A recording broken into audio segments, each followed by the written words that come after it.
Zarians. Hello everyone, welcome to our channel ESZ academy. तो आज हम आपके लिए लेकर के आ गए हैं EDC का लेक्चर नंबर 2। इससे फर्स्ट लेक्चर में मैंने डिस्कस किया था energy band diagram, bound diagram और लैटिस डायग्राम के बारे में, और तीनों को आपस में कोरिलेट करके बताया था कि आप कैसे कोरिलेट करोगे चीज़ों को। ठीक है, तो आज का हमारा जो टॉपिक है that is energy gap versus temperature, drift velocity and mobility. ठीक है, इसे प्रीवियस लेक्चर में मैंने एनर्जी गैप के बारे में थोड़ा सा बताया था। तो आज हम लोग देखेंगे कि किसी भी सेमीकंडक्टर में एनर्जी गैप का वेरिएशन टेम्परेचर के रिस्पेक्ट में कैसे होता है। ठीक है, उसके बाद हम लोग आज डिस्कस करेंगे ड्रिफ्ट वेलोसिटी के बारे में। ठीक है, अगर किसी से भी सेमीकंडक्टर में जब आप इलेक्ट्रिक फील्ड अप्लाई करते हो, जब इलेक्ट्रिक फील्ड प्रेजेंट नहीं है तो दोनों का क्या इफेक्ट आता है। ठीक है, जब इलेक्ट्रिक फील्ड हम लोग प्रेजेंट नहीं है किसी सेमीकंडक्टर में, जब इलेक्ट्रिक फील्ड अप्लाई करते हैं तो चार्ज कैरियर का मूवमेंट किस तरह से होता है, उसका इफेक्ट इलेक्ट्रिक फील्ड का क्या होता है। तो ये ड्रिफ्ट वेलोसिटी के बारे में देखेंगे। उसके बाद हम लोग डिस्कस करेंगे मोबिलिटी के बारे में। ठीक है, तो सबसे पहले आइए हम लोग डिस्कस करते हैं कि टेम्परेचर का क्या इफेक्ट आता है एनर्जी गैप पे। ठीक है, तो किसी भी सेमीकंडक्टर में यह ऑब्जर्व किया गया कि टेम्परेचर बढ़ने से एनर्जी गैप क्या होता है, डिक्रीज होता है। ठीक है, तो किसी भी सेमीकंडक्टर में हम लोग देखते हैं कि अगर हम टेम्परेचर को इंक्रीज कर रहे हैं तो उसका एनर्जी गैप क्या होता है, डिक्रीज होता है। अब देखिए, एनर्जी बैंड डायग्राम में मैंने बताया था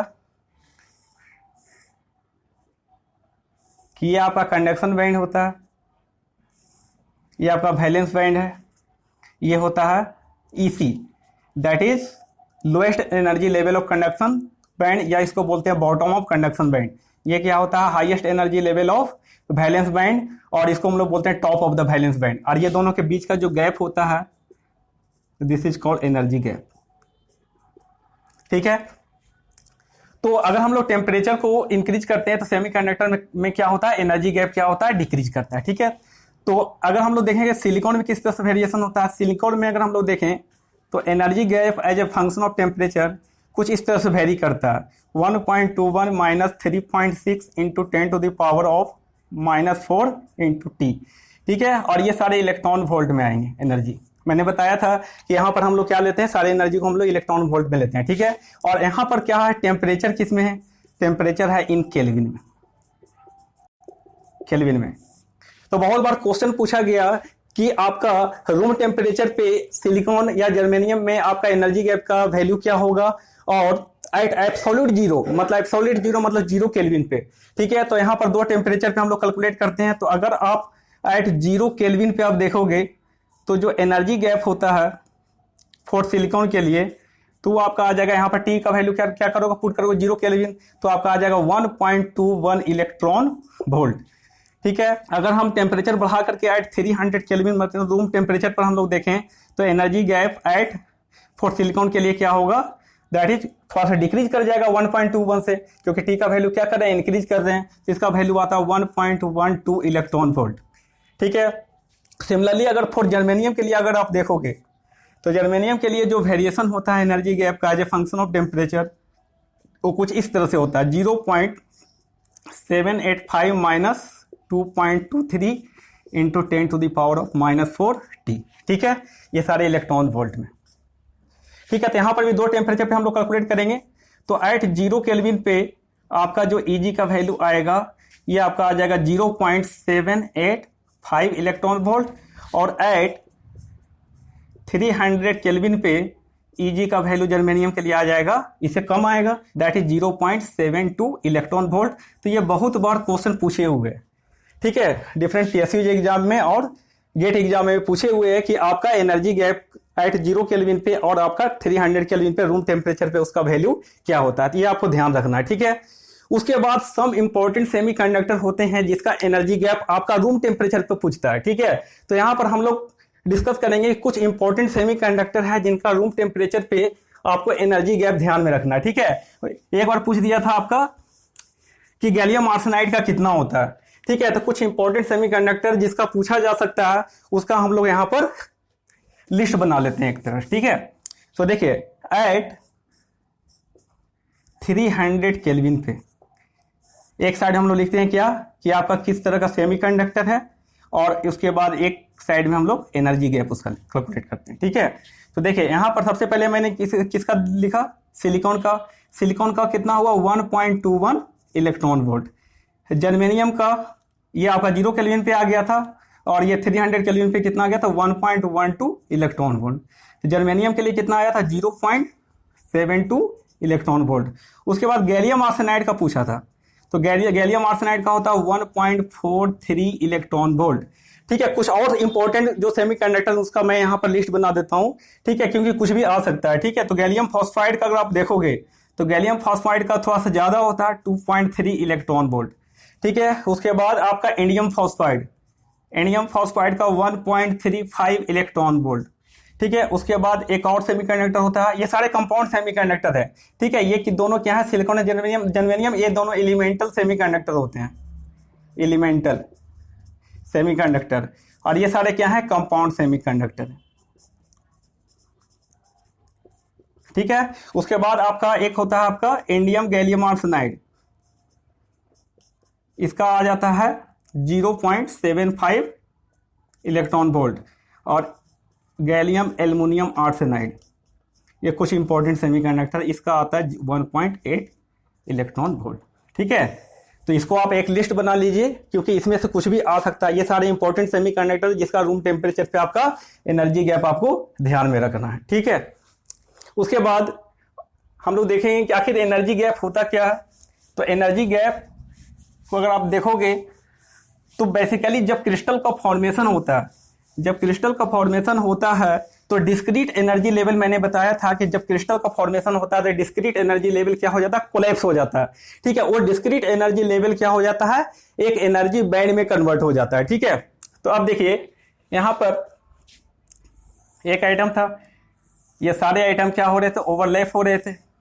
मैंने किया क्या, इंटर एटॉमिक सेपरेशन को डिक्रीज किया। जब इंटर एटॉमिक सेपरेशन को आप डिक्रीज किए, दो एटम के बीच में जो इंटर एटॉमिक सेपरेशन था मेरा, ठीक है, ये आर, जब इंटर एटॉमिक सेपरेशन जब डिक्रीज करोगे तो उस केस में क्या होगा, डिस्क्रीट एनर्जी लेवल जो आइसोलेटेड एटम का है, discrete energy level of isolated atom, ये क्या हो जाएगा, ये डिस्क्रीट एनर्जी लेवल क्या हो जाएगा, कोलैप्स हो जाएगा। और कोलैप्स हो जाएगा तो ये फाइनली किस में कन्वर्ट हो जाएगा, एनर्जी बैंड में कन्वर्ट हो जाएगा। एनर्जी बैंड में कन्वर्ट हो जाते हैं। ठीक है, तो अब एक ये बताइए, अगर हम एनर्जी बैंड के बारे में बोले कि एनर्जी बैंड होता क्या, सो एनर्जी बैंड को हम लोग डिफाइन करें, so this is a collection of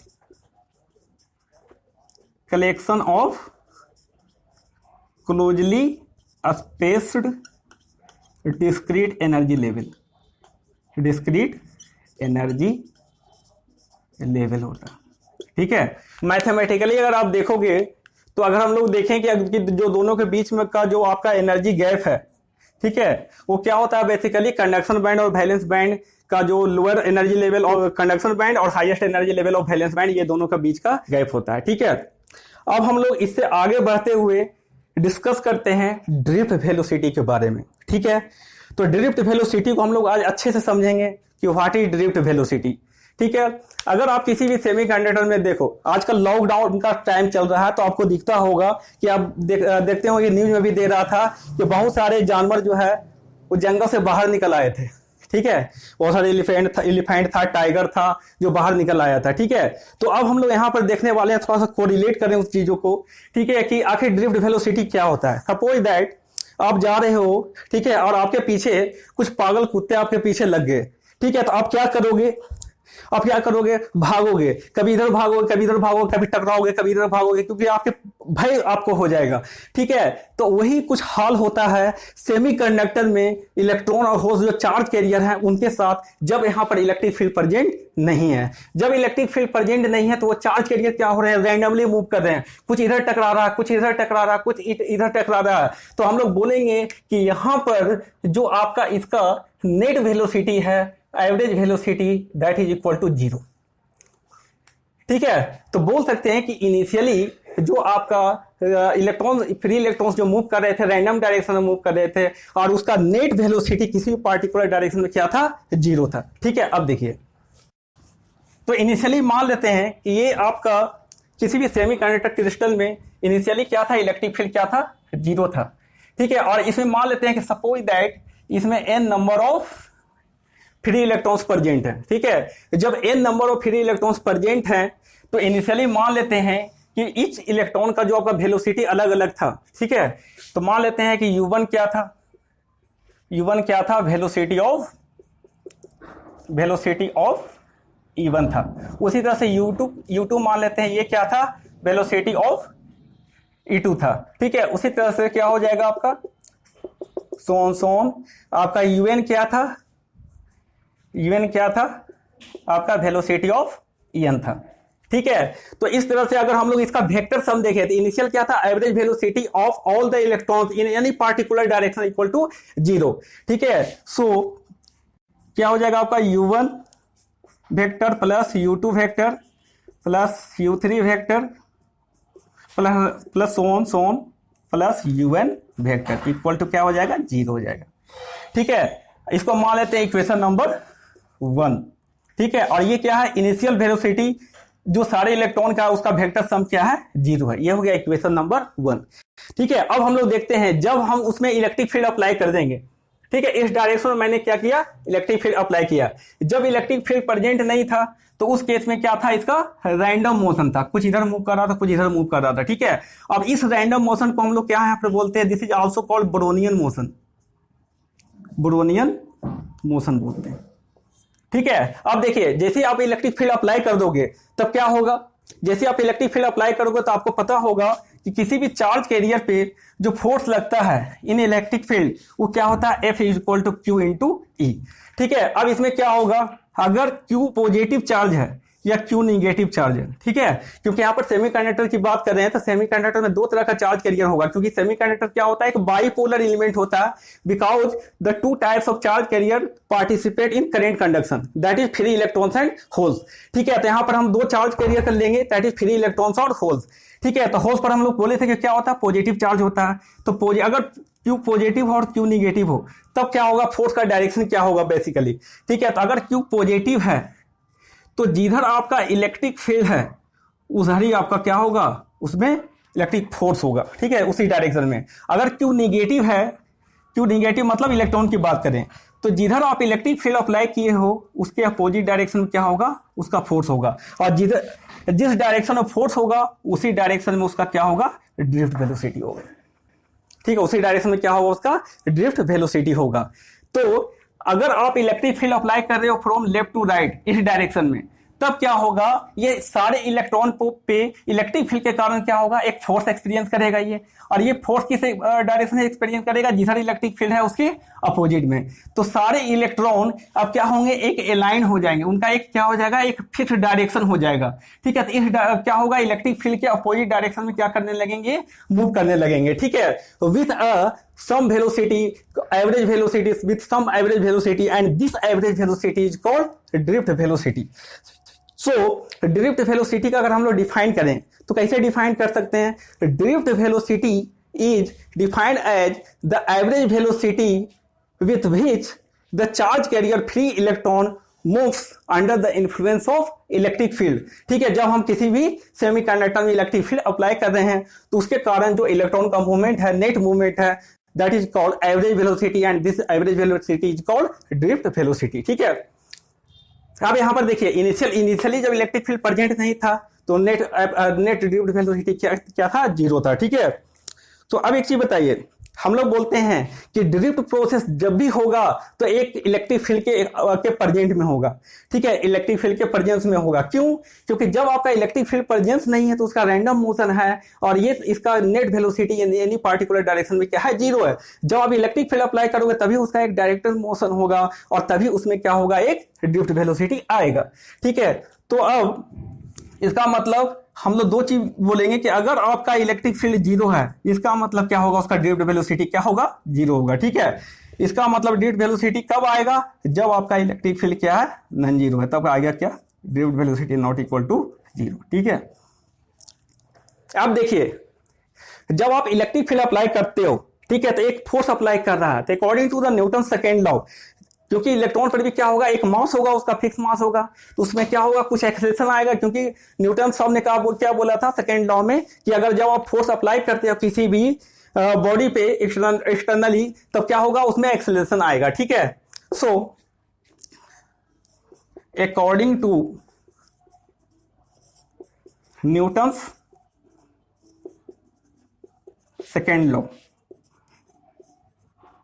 ठीक है, F इक्वल टू क्या होगा, m इंटू ए। ठीक है, और ये नेसेसरी फोर्स कौन प्रोवाइड कर रहा है, this necessary force is provided by the electric field. ठीक है, तो इस फोर्स को मैं क्या लिख सकता हूं, इस फोर्स को लिख सकता हूं जो चार्ज कैरियर पे फोर्स लग रहा है, that is F equal to Q into E, equal to क्या हो जाएगा, m इंटू ए। तो यहां से आप एक्सेलेरेशन निकाल लो इलेक्ट्रॉन का। ठीक है, नेट एक्सेलेरेशन कितना निकलेगा, that is A equal to क्या हो जाएगा, QE अपॉन m। इसको मान लेते हैं इक्वेशन नंबर 2। ठीक है, अब मोशन का आपका इक्वेशन याद होगा कि हम लोग लिखते हैं कि जो final velocity after electric field जब आप अप्लाई कर दिए हो, तो उस समय मैं मान लेता हूं कि इलेक्ट्रॉन का सारा वेलोसिटी जो हो चुका है v1 v2 up to so on up to vn हो चुका है। ठीक है, सो फाइनल वेलोसिटी कितना हो चुका है, v1 v2 v3 up to vn हो चुका है। ठीक है, तो अब क्या होगा, सिंस हम लोग जानते हैं कि v इक्वल टू क्या होता है, u प्लस at होता है। ठीक है, according to the motion equation. ठीक है, तो अब बताइए उसी तरह से अगर हम लोग v1 बोले तो v1 इक्वल टू क्या होगा, u1 plus a into t1 होगा, क्योंकि देखिए यहाँ पर एक्सेलरेशन सबका क्या होगा, सेम होगा। क्यों होगा सेम, क्योंकि आप यूनिफॉर्मली किसी भी सेमीकंडक्टर पे क्या करो, इलेक्ट्रिक फील्ड अप्लाई कर रहे हो, तो सबका क्या होगा, सेम एक्सेलरेशन होगा। तो यहाँ पर a1 a2 हम लोग नहीं लिखेंगे। ठीक है, लेकिन अलग अलग टाइम होगा सबका। ठीक है, तो यहाँ पर v1 equal to u1 plus at1। ठीक है, तो उसी तरह से क्या हो जाएगा आपका v2 equal to u2 plus at2 and so on. उसी तरह से vn क्या हो जाएगा, equal to un plus atn, यहां से हो जाएगा।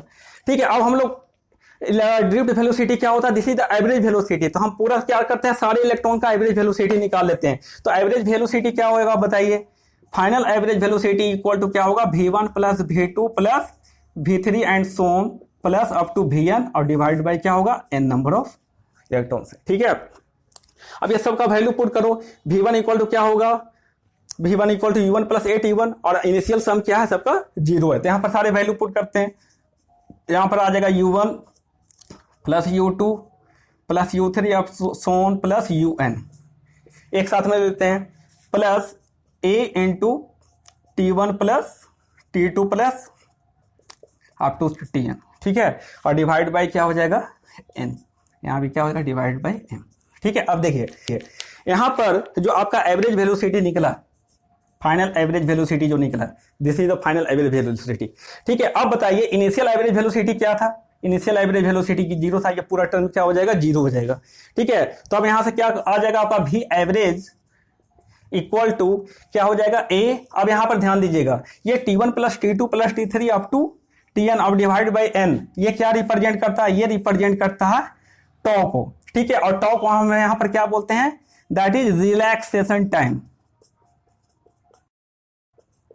Relaxation time. और ये रिलैक्सेशन टाइम क्या हो रहा है, ठीक है, कि जब एवरेज कॉलिजन हो रहा है और average time between the two successive collision, यहां से इलेक्ट्रॉन आया, टकराया, फिर इलेक्ट्रॉन टकरा करके फिर मूव किया इस डायरेक्शन में, तो इस तरह से क्या हुआ, कॉलिजन मतलब दो सक्सेसिव कॉलिजन के बीच में एवरेज टाइम कितना हो रहा है, उसको हम लोग क्या बोलते हैं, रिलैक्सेशन टाइम। इसको हम लोग क्या रिप्रेजेंट करते हैं, टॉ से, और ये बेसिकली एवरेज टाइम होता है।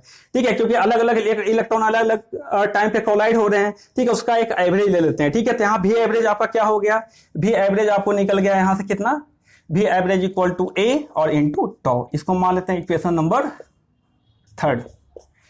ठीक है, इक्वेशन नंबर 3। ठीक है, अब देखिए यहां पर हम लोग क्या करेंगे, जो एक्सेलरेशन आपने कैलकुलेट किया ड्यू टू इलेक्ट्रिक फोर्स, ठीक है, उसका वैल्यू यहां पर रख दीजिए, तो यहां से आपका ड्रिफ्ट वेलोसिटी का एक्सप्रेशन आपका निकल जाएगा। ठीक है, अब देखिए यहां से ड्रिफ्ट वेलोसिटी का जो एक्सप्रेशन होगा वी डी, ठीक है, वो क्या होगा, that will be equal to A tau, और ए का वैल्यू आपका कितना निकल गया, that is equal to Q E by M into टॉ।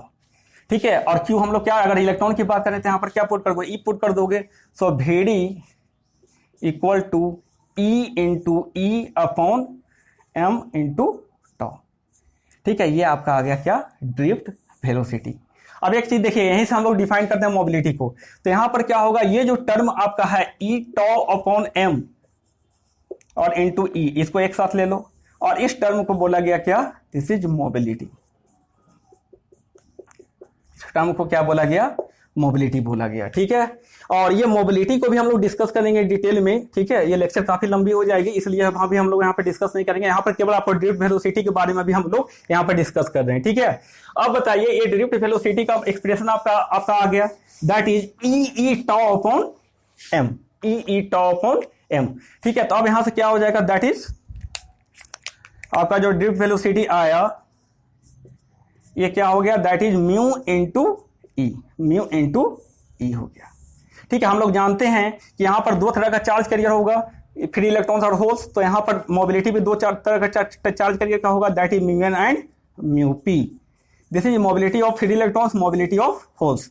तो नेट जो आपका ड्रिफ्ट वेलोसिटी आएगा, that will be equal to mu N और प्लस म्यू पी और इनटू ई। ये आपका नेट ड्रिफ्ट वेलोसिटी आ गया। ठीक है, अब यहां पर देखिए, अगर ड्रिफ्ट वेलोसिटी यहां पे आ गया, हम लोग देखेंगे कि यहाँ पर इलेक्ट्रिक फील्ड जब आप अप्लाई कर रहे हो तो ड्रिफ्ट वेलोसिटी का एक्सप्रेशन आपका ये आया। ठीक है, अब हम लोग यहाँ पे एक ग्राफ डिस्कस कर लेते हैं।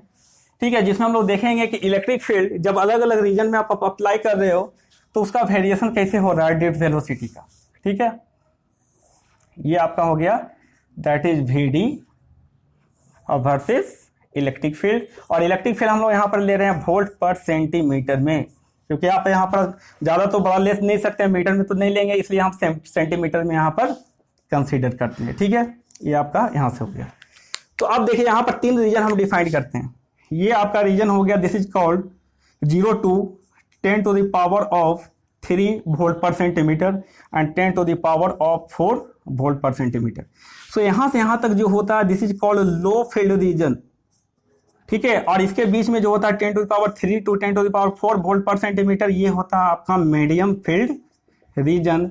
उसके बाद आपका होता है that is high field region. ठीक है, तो ये क्वेश्चन आपका आ जाता है। अगर जब आपको डायरेक्टली अगर आपको इस तरह से क्वेश्चन अगर पूछे कि अलग अलग रीजन में आप अगर इलेक्ट्रिक फील्ड अप्लाई कर रहे हो तो ड्रिफ्ट वेलोसिटी किस तरह से वेरी करेगा, तो 0 से 10 to the power 3 के बीच में अगर हम लोग देखें तो ड्रिफ्ट वेलोसिटी जो आपका जो वेरिएशन होता है वो ऑलमोस्ट लिनियरली होता है, जो कि आपको यहाँ से पता चला। ठीक है, तो यहाँ पर जो ड्रिफ्ट वेलोसिटी होता है वो लिनियरली वेरी करता है, लिनियरली इलेक्ट्रिक फील्ड के साथ। ठीक है, उसके बाद क्या होगा, उसके बियॉन्ड अगर आप इलेक्ट्रिक फील्ड को बढ़ाओगे, ठीक है, तो उसका ड्रिफ्ट वेलोसिटी होगा लेकिन थोड़ा सा कम रेट से इंक्रीज करेगा। तो उसके बाद में थोड़ा सा इसका क्या हो जाएगा, स्लोप कम हो जाएगा। ठीक है, इस तरह से वेरी करेगा। तो इसको हम लोग बोलते हैं सब लिनियरली, सब लिनियरली। ठीक है, और अगर आप हाई फील्ड रीजन में जाओगे, हाई फील्ड रीजन में अगर आप अप्लाई कर रहे हो, ठीक है, तो जब इलेक्ट्रिक फील्ड बहुत हाई करोगे तब क्या होगा, एक ड्रिफ्ट वेलोसिटी एक सैचुरेशन लेवल पे चला जाएगा। तो उसके बाद में क्या हो जाएगा, वो कांस्टेंट हो जाएगा। उसके बाद क्या हो जाएगा, कांस्टेंट हो जाएगा हाई फील्ड रीजन में। ठीक है, तो ये क्वेश्चन आप ईएसई में भी आया हुआ था। ठीक है, कि अलग अलग फील्ड में हम लोग जब अप्लाई करते हैं इलेक्ट्रिक फील्ड, ठीक है, तो किस तरह से वेरी करता है। तो आपका लिनियरली का मतलब क्या हो गया, लिनियरली का मतलब हो गया कि VD जो होगा डायरेक्टली प्रोपोर्शनल टू ई हो गया। सब लिनियरली का मतलब हो गया कि जो आपका VD होगा ये directly proportional to square root of E हो गया, और यहाँ पर VD इक्वल टू क्या हो गया, कांस्टेंट हो गया। ठीक है, तो इस तरह से ड्रिफ्ट वेलोसिटी का वेरिएशन होता है जो फंक्शन ऑफ इलेक्ट्रिक फील्ड। ठीक है, तो यहाँ पर ड्रिफ्ट वेलोसिटी के बारे में मैंने डिटेल में डिस्कस किया। इसके बाद नेक्स्ट लेक्चर में हम लोग मोबिलिटी और कंडक्टिविटी के बारे में हम लोग डिटेल में डिस्कस करेंगे। ठीक है, तो अगर आपको ये वीडियो अच्छी लगी हो तो लाइक करें, शेयर करें, सब्सक्राइब करें। ठीक है, ताकि आपको मेरे आने वाले अगले वीडियो के बारे में आपको नोटिफिकेशन सबसे पहले पहुंचे। इसके लिए आप बेल आइकन को इनेबल कर ले। ठीक है, so thank you very much. अब हम लोग मिलते हैं नेक्स्ट लेक्चर में एडीसी में। ठीक है, न्यू टॉपिक के साथ, that is conductivity and mobility. Thank you.